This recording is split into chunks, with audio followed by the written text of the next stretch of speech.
বৰষুণে আহে নেকি ঠিক নাই দেই। নমস্কাৰ, এয়া মোৰ আজিৰ আউটফিট। আজি হ'ল 24 ফেব্ৰুৱাৰী আৰু আমাৰ ডাঙৰ মামা মামীৰ 39th এনিভাৰ্চাৰী। আপোনালোকক কৈছিলোঁৱে যে কিবা এটা চেলিব্ৰেশ্যন আহি আছে, চ' আজি সেয়া দিন।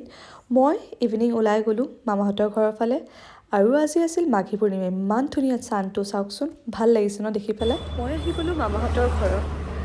তেওঁলোকে সৰুকৈ এনিভাৰ্চাৰী চেলিব্ৰেট কৰি আছে, চ' মোক দিনতে মাতিছিলে, কিন্তু মোৰ বেলেগ প্ৰগ্ৰাম থকাৰ কাৰণে মই দিনত আহিব নোৱাৰিলোঁ। চ' এতিয়াকৈ চাওঁ কি হৈ আছে, আপোনালোককো দেখাই থাকিম। আহক। আহিয়ে দেখোঁ যে একদম বাই কিবা বনোৱাত লাগি আছে। এইটোৰ ৰেচিপি আপোনালোকক মই বেলেগ এটা ব্লগত দিম।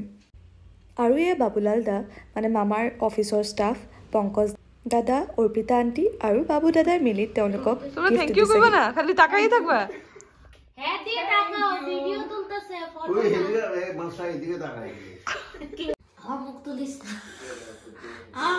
আচ্ছা আমি জুম কৰে দিমু। স্টাৰ্ট। আস্তে আস্তে খাবাৰ দিলে যাবো। স্টাৰ্ট। ৰেচিপিৰ ভিডিঅ'টো এড নকৰিলোঁ কাৰণ ব্লগটো বহুত বেছি ডাঙৰ হৈ গৈ আছিল।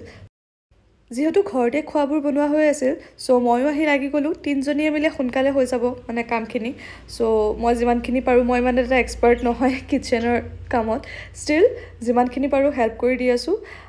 বা অকলে কৰি আছিল কাৰণে। চ' আজি তাই বনাই আছে হ'ল আপোনাৰ চীজ বল, দেন উইথ কৰ্ণ আৰু কৰ্ণো দিছে ষ্টাফিঙত, আৰু লগত বনাই আছে পুলি পিঠা, মানে দুধ পুলি যিটো কওঁ আমি, খালি পুলি পিঠা নহয়, সেইটো গাখীৰত দিয়ে।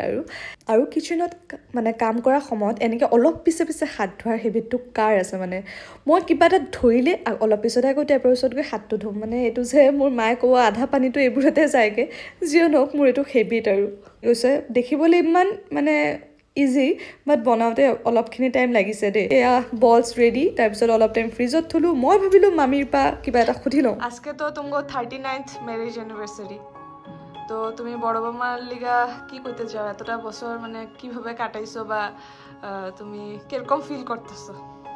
ভালোই ফিল করতেছি। আর প্রথম যখন আইলাম সবসময় আমার কেয়ার করতো ভীষণ। আমার নিজে অসুখ বিসুখ হইলে নিজেই বহুত কষ্ট করতো, নিয়ে ডাক্তার দেখানো বহুত কষ্ট করতো। সংসার দিয়ে বহুত তার দায়িত্ব ছিল, তবু সে আমার কোনোদিনও অবহেলা করে নাই। আচ্ছা, তুমি যখন বিয়া করে আইছিলা তখন যেরকম আসছিল বড় মামা, আর এই 39 ইয়ার্স সেমই আছে নাকি কিছু চেঞ্জ হয়েছে? সেমই আছে, কোনো চেঞ্জ নাই। যেরকম তার ব্যবহার সেরকমই আছে। হ্যাঁ, কোন সময় আরতে নানান বিজনেসের কারণে তখন রাগ করে দিতে আমিও ইচ্ছা নিতে লাগে আমার। আর তুমি আজকের দিনে বড় মামার কিছু স্পেশাল করতে চাইবা? সবসময় দেখতে কি স্পেশাল তাও তো থাকে, যেরকম আছে সেরকমই যেন থাকে। আমার সঙ্গে ব্যবহার তার সেরকম যেন ভালো থাকে, ফ্যামিলির মানুষের সঙ্গে যেন ভালো ব্যবহার থাকে।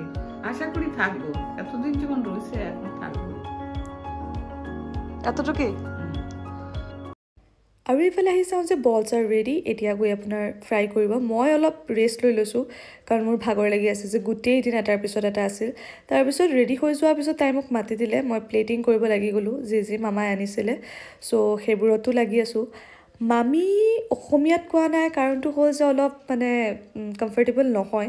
মামী একচুৱেলি শ্বিলঙৰো হয়। আৰু এই আমাৰ খানা ৰেডি, চাওকচোন এটা ক্ল'জ লুক দি আছোঁ, কেনেকুৱা লাগি আছে খানাবোৰ দেখিবলৈ। মই প্লেটিং কৰিছোঁ, বাই বনাইছে।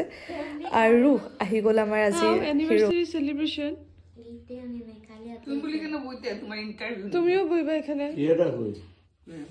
পুলি পিঠা বানাইলো, এই যে পুলি পিঠা বানাইছে, কত স্বাদ বানাইছে দেখছো?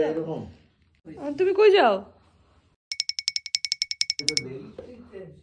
আমি জানি তুমি লুকায় যে এগুলাই করছো, এত সময় লাগাইয়া যে আও নাই এটার লিগে। দেখছো আমি, তুমি দেখছো তুমি কি আনছো? আমি তো গেছিও না, কোনো খারাপ কিছু আনছি না। তুমি দিবা মানে আম্মু দেখো নাও দাও, কিছু কইবা না?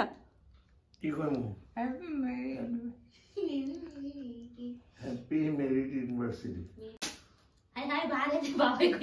না আমার হাত কাঁপব তো থাক। ইমান বছৰৰ পিছতো তেওঁলোকৰ মৰম ভালপোৱা আপোনাৰ কেয়াৰ ৰেচপেক্ট এজনৰ কাৰণে ছেইম আছে মই নিজৰ মা বাবাৰ কথাই কওঁ বা আমাৰ ডাঙৰ মামা মামীৰ কথাই কওঁ তেওঁলোকৰ পৰা দেখিয়ে আমি শিকিছোঁ যে লাইফটো কেনেকৈ কটাম ইন ফিউচাৰ যাৰ লগতে থাকিম এনেকৈ ৰেচপেক্ট কেয়াৰ আৰু মৰমৰে যাতে থাকিব পাৰোঁ আশা কৰোঁ আপোনালোকেও আশীৰ্বাদ দিব যেনেকৈ এওঁলোকো ভাল থাকে দেখি বাবি দেখাও কি গিফট দিছে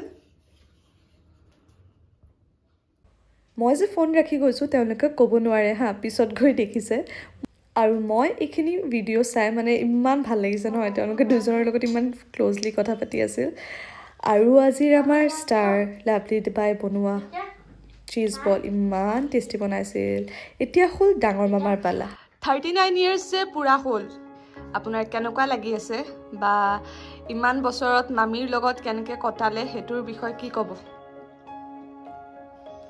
ভালেইতো লাগি আছে তো বৰ্তমান ভালেই লাগি আছে কিন্তু 39 ইয়াৰ্ছৰ ভিতৰত যিখিনি ষ্ট্ৰাগল কৰিলোঁ সেইটো তেওঁ শ্বেয়াৰ কৰিছে মোৰ লগত ইমান ষ্ট্ৰাগল কৰি গ'লোঁ আপ ডাউন কৰি চলি গৈছোঁ ফেমিলি মেটাৰতো চলি গৈছোঁ ভালকৈ বৰ্তমান নাজানো আৰু কিমান বছৰ জীয়াই থাকিব পাৰিম যদি ভালে ভালে যায় এইটো ভগৱানৰ ওচৰত মই প্ৰাৰ্থনা কৰিম আৰু মামীক এই প্ৰথম বিয়া কৰি আনাৰ পৰা আৰু এতিয়ালৈকে একো চেঞ্জ আছে নে একেই আছে এতিয়া শ্বিলঙৰ ছোৱালী বুলি ভাবিছিলোঁ ভাল একদম ঠাণ্ডাৰ পৰা গৰমত আহি পেলাই যেনেকৈ এডজাষ্ট কৰি লৈছিল ইয়াৰ পিছতে সাংঘাতিক ষ্ট্ৰাগলটো ভালেই চলালে কোনো অসুবিধা হোৱা নাই এতিয়া গৈ পেলাই লাহে লাহে মোৰ ফালেদি হওক বা মোৰ বেমাৰৰ কাৰণে হওক বা তেওঁৰ বেমাৰ লাগিল লাহে লাহে এই বয়সৰ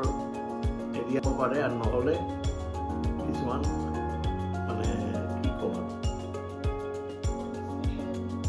পৰিস্থিতিয়ে তেওঁক বাধ্য কৰিছে এতিয়া দেহাটো তেনেকুৱা হেৰি নাই মোটামুটি চলি আছে চলি থাকিলেই হ'ল তেনেকুৱাই চলি থাকিব লাগিব তেতিয়াহে মানে কিমান দিন পাৰোঁ জীয়াই থাকিম তুমি কেয়াৰ লৈ থাকিলে হ'ল মইতো সদায়ে আছোঁ কেয়াৰতে আছোঁ সেইকাৰণেতো মৰাৰ পৰা বাচি উঠিছোঁ